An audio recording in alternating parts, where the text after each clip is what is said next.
Hello everybody, and welcome to the video that's going to help guide you through taking Test 5 and the final exam using the Honorlock proctoring software. The Honorlock software is a proctoring software that will record your webcam and monitor your activity online while you take the test. I've also set up a practice test that you can use to first get acquainted with the Honorlock system. So in this video, I'm just going to guide you through the steps that you need to take in order to access the exams using Honorlock. Now, the exams will still be taken in my math lab, but you'll go through the Honorlock software to access the exam. You will not go to math lab and try to access the exams directly. It'll ask you for a password. There is no password. Only Honorlock has the password. When you go through Honorlock, Honorlock lets you into the exam. But to do this, first you need to download the Google Chrome browser. Unfortunately, the only browser that works with the extension for Honorlock is Google Chrome. So if you prefer a different browser, at least for this very one time, or at least for the 2 exams you have to take, you'll have to use the Google Chrome browser. Just do a search for it. It's a free download. And the Honorlock extension is also a free download. Once you've got Google Chrome open and you go to scf.edu, you log into Canvas. If you're in the 16-week MGF 1106 or my second 8-week MGF 1106, these instructions are going to be exactly the same for both courses. So I'm going to click on one of those courses now. This will allow me into the home page, and I'm going to change to student view so it looks a little bit more like what you see. On the left-hand side, you'll see a link for Honorlock, and you'll also have noticed that I've put some things that deal with Honorlock onto the Canvas home page. You'll also see a video link here. That's the video I'll be recording right now. The student guide just kind of summarizes what I'm going to show you in the video. The 1106 reference sheet is what you can use on the final exam. So you can't have your own formulas or an open textbook or anything like that, but you can use this specific reference sheet for the final exam. I'm okay with all students using this reference sheet, and I think it's got more than plenty of things on there that you'll need for the final exam. So you can either print this out and have it with you, and I'll show you when you go to access the test how you can show this printed version of the sheet to the webcam and it'll be fine. Or if you want to access this link in Canvas, it will be fine as well. While you're taking the test, you'll be able to go to this link. I'll whitelist this link so that you can be on Canvas and access this reference sheet, and it won't flag you for cheating or anything like that. There's also a study guide there that I've put on the home page. You do not have to turn it in. It does not count for points. It's only to help you study. And it just goes back over the concepts that have been covered throughout the course. It's not exhaustive. It's not hundreds and hundreds of questions. It just helps you study concepts that you may have not seen in a little while, especially if you're in the 16-week version of the course. Maybe it's been a while since you've talked about sets or some of these logical symbols or truth tables. Those can go back a little ways into the course. So again, this is just to help guide you to what you need to be studying, but it is not required. It's just for your benefit. Okay, so we've studied. We're ready to take the test, probably test 5 first, and we want to make sure that we're doing it correctly. We're accessing the exam correctly. So there's a practice test that I've set up that you should probably play with first. That way it doesn't affect your grade. It's not for points. There's like, I gave you 10 attempts to play around with it. So it's just so that you can log in through the Honorlock and get used to accessing the exam before you actually have to take an exam. So I'll hit the Honorlock link. I'm in Google Chrome, but I haven't downloaded the extension yet. Actually, I uninstalled it just to make this video to show you that a pop-up will come on the screen that says, hey, you need this extension. Would you like to download it? You say, yes, I agree. Let's get started.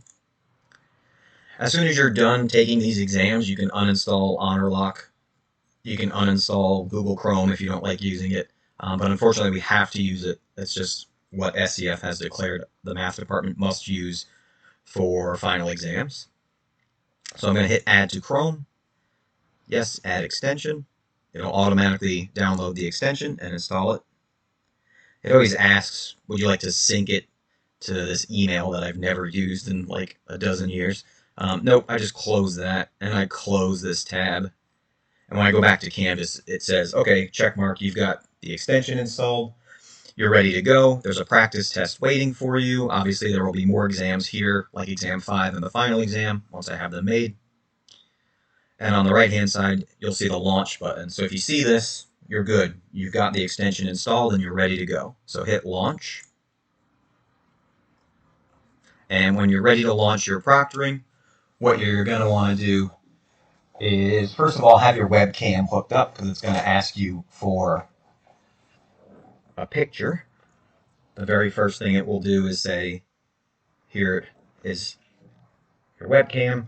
If you have multiple webcams or for some reason you're not seeing it, you can try and click on this list up here and pick the right webcam on these little 3 dots here.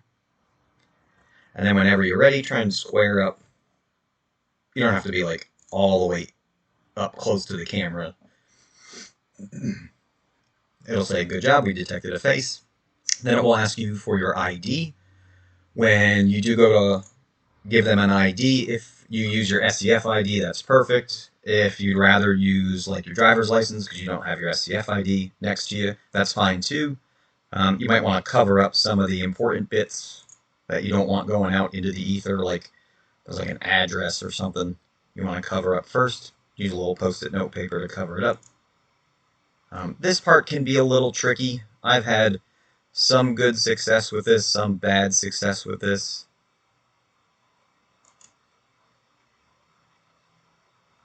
If it's having trouble, try a little bit better lighting. I've got the window open now. I'm trying to get as much light on it as possible. Try getting it squared up so it's not blurry or it's not too close and the picture's too fuzzy. Let's see if we can get it here. After a certain number of attempts, what will happen is a little thing will pop up that says contact support.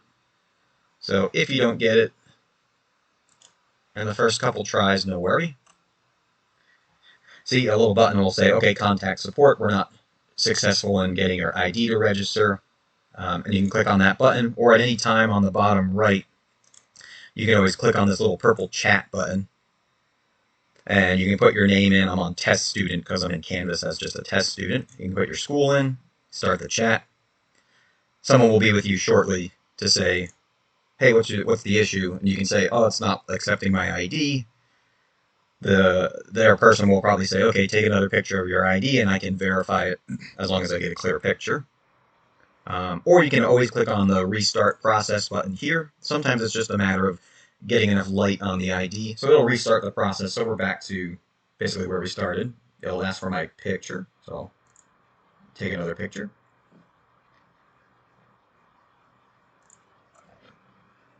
And again, I'm playing around with this. I don't know if the ID needs to be maybe a little bit smaller in the window, if that helps better, or if it needs to be much larger in the window.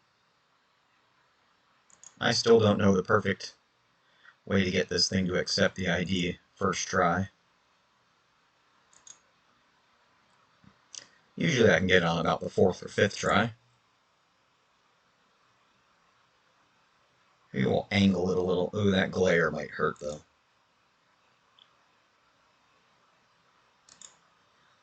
We'll angle it down so there's not any glare on it. Nope, support. I'm trying to do this without contacting support because they're going to hate me. I've already contacted them.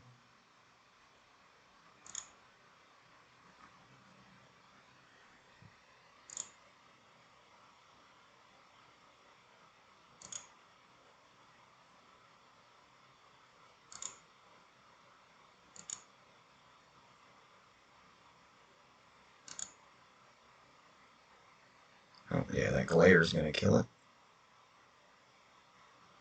Maybe it's too small. Oh, there we go. Hey, I got it. Well, sorry that took so many attempts, but I feel your pain. Sometimes it's good, sometimes it's not. Sometimes just letting the customer support contact you might be a little bit faster at times. All right, the next step in the process is the room scan. This is where you're going to scan your testing environment to make sure you don't have like a second computer that you can go to. Here's the room scan. Essentially what I'm going to do is I'm going to say, look, here's my writing utensil. I've got my ID next to me. I probably don't even need that anymore. I've got a blank piece of paper, or I have my formula sheet, my reference sheet that I'm allowed to use. If you do have the reference sheet printed, please hold it up so that it's very visible that there's no extra writing on there or any other like extra formulas. So I'm going to put those next to me by my mouse. I have a calculator. If you're using a handheld calculator, that's totally fine, right? Hold it up, show front and back, make sure there's no like cheat sheets in there or anything. And then you literally just scan the room. So I'll look around and I'll say, well, hey, there's a drum set. If you got a drum set, scan your drum set. I've got my desktop. This could be very hard to do because when you're trying to like scan your working area, even over there, I might have some like extra papers and junk that I just pushed out of the way. If I can see that in the room scan and then say, this is what I've done, I've scanned my environment, this is what I have to show, now I can submit that and be pretty confident that while I'm taking the exam, I'm only looking in this little area here, so I'm only using my writing utensil, my calculator, my blank sheet of paper. It just exposes your testing environment. So try and get a decent room scan.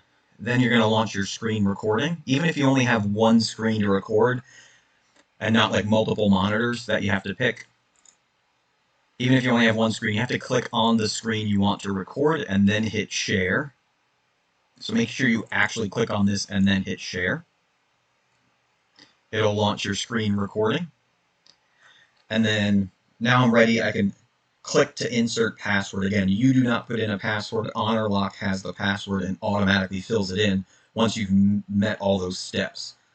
So again, I'm here. I know you don't have to scan the room again or anything, but over there looks a little suspicious because there's some papers and things over there, and I have a second monitor set up here. But while I'm taking the test, I'll have pen and paper in hand, and you don't have to aim your camera at the desk while you're doing it. They want to see you. So you'll be sitting here writing, figuring out some problems, and then you'll type your answer on the laptop. So the camera will just kind of watch you take the test. Now, when students are alone, they tend to talk to themselves a little bit. Don't worry. If Honorlock flags you, it doesn't shut off your test and say that you're cheating. It just records your whole testing, and then it gives me little timestamps that say the student was talking, the student was talking, the student looked away from the screen, the student's face wasn't present because they were doing this and writing, they were really intensely into a problem, the camera couldn't recognize their face. I can flip through all those timestamps and go, yeah, this student's fine. The student's just taking a test. If I'm taking a test here and then there's a timestamp that says, student exited the testing environment or student wasn't present on the webcam, that's because I'm going over here and I'm fumbling through all my cheat sheets and then I'm going back over here and then I go, the answer was fine. Things like that can be pretty obvious. Or if someone else walks in the room and leans over your shoulder, it will detect a second person in the room and has that face detection. It'll say someone entered the testing environment. And I can see if maybe it was just someone that came and went real quick, didn't do anything, or if it's someone standing over your shoulder feeding you answers. So just keep that in mind. You are being recorded, and that's why there's that room scan, because you want as much evidence against you that says, no, I was just taking the test. I was just looking down on my piece of paper, taking the test, and then I entered my answers. So if you don't scan your room, or if you use someone else's ID and it's not you, then, or if someone else takes the test for you, it's very obvious and it's recorded. So don't even mess with that. But when you're ready, click that insert password, and Honorlock will do the rest of the work by inserting the password into the Pearson My Math Lab website. Oh, and I guess one more thing. When I go back to my course here,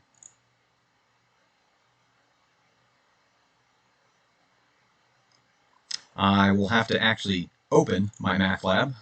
Oh, I did have it open, I just didn't click on it. Okay, well that's fine. Here we go. We'll go into the course. And we'll go to my assignments. And I'll scroll all the way down to the practice test.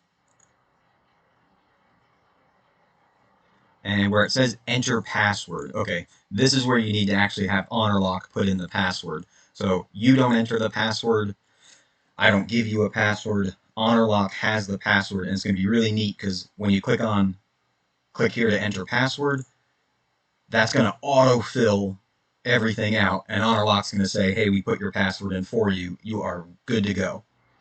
And you can see it's recording now, it's saying begin your assignment, good luck. So if I keep talking, eventually probably someone from customer support will pop in and say, hey, stop talking, you're supposed to take a test. So I'm going to hit submit. That'll get me into the practice test. Okay, it's 2 questions. I'll start my test.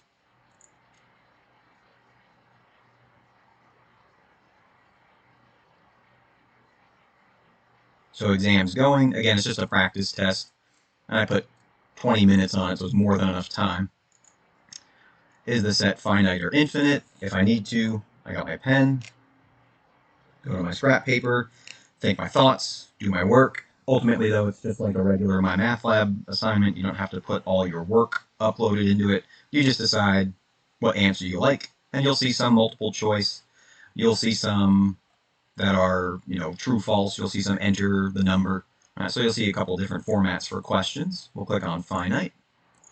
Go to the next question.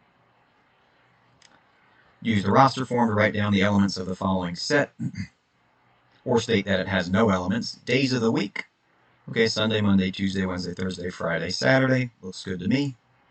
I'll click on that. And then when I'm ready, I come up here and I submit test. So it's just like taking a normal test in My Math Lab. You just have a little window that shows your webcam that you're being recorded. We'll submit that test. I'll get my results. I can even review or go to results, whatever I like to do.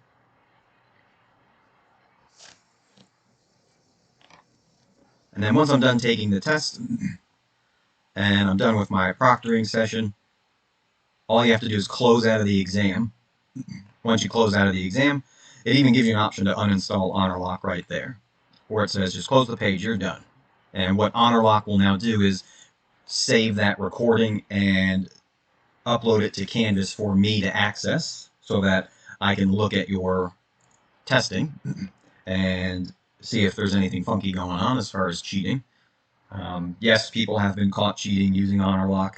I mean, I know it's not bulletproof, but still, you don't want to even try to get away with something and lose, 16 or 8 weeks worth of hard work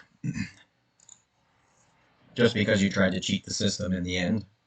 So be honest with yourself, do your best, study before the exam, and get ready to take that exam like it's going to be an official exam, as in make sure you've got a quiet testing environment for a good amount of time. The final exam is 2 hours.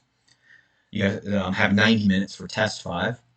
So make sure you have allotted out some time for yourself without distractions or anything like that. Yes, I have seen students, get up in the middle of the exam to leave the room, and I have to email them and say, where did you go for 5 minutes? Like, you can't just leave during a final exam. And they say, oh, I had to let my dog out. Okay, you should do that before the exam and then after the exam. Or I've had students that they will take an exam with a small child in their lap. And why would you ever want to do that to yourself while you're trying to take a test? Make sure you've allotted some time, quiet time for yourself without distractions, where you can take the exam start to finish. Because again, for the final exam and for test 5, you only get that one attempt. You don't get multiple attempts. This is just like if you were on campus and you showed up to the final exam, you get that one attempt. you take the final exam for 2 hours, and then you go. So same thing here. You'll access the Honorlock. You'll have your 2 hours for the final exam, and then you're done. So take it seriously. And if you have any questions with the Honorlock or having trouble accessing it, there's customer support for the Honorlock, or you can just email me and I can help walk you through it. And also, you'll have access to those exams and the final exam a little earlier than most people, simply because with Honorlock, you can choose when you want to start it, and then you have those 2 hours to take it. So that choice is up to you. You might even be done with the final exam, the weekend before final exams week, which would, give you a little extra week of breathing room, especially if you have other classes. So keep that in mind. But other than that, let me know if you have any questions, and I will help assist you through the Honorlock process, or you can always feel free to use the Honorlock customer support. They can walk you through any step of the process as well. So thank you, and good luck, and I hope you had a great semester.